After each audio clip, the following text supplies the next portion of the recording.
السلام علیکم ورحمۃ اللہ وبرکاتہ۔ محترم سامعین اکرام، آج آپ کے ساتھ میں جو دو احادیث رسول صلی اللہ علیہ وآلہ وسلم شیئر کروں گا،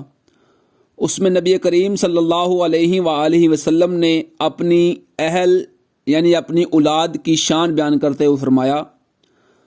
سیدنا حضرت ابو ہریرہ رضی اللہ تعالی عنہ سے روایت ہے کہ نبی کریم صلی اللہ علیہ وآلہ وسلم نے ارشاد فرمایا، جس نے حسن اور حسین سے محبت کی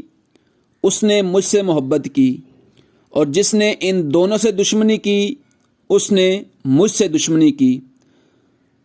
ایک اور حدیث میں نبی کریم صلی اللہ علیہ وآلہ وسلم نے ارشاد فرمایا، سیدنا حضرت ابو ہریرہ رضی اللہ تعالی عنہ سے روایت ہے کہ نبی کریم صلی اللہ علیہ وآلہ وسلم نے ارشاد فرمایا، تم میں سے بہتر وہ ہے جو میرے بعد میرے اہل کے حق میں بہتر ہوگا۔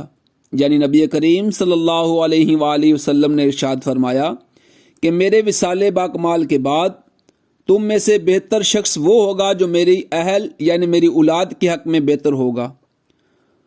تو اللہ تعالیٰ سے دعا ہے کہ نبی کریم صلی اللہ علیہ وآلہ وسلم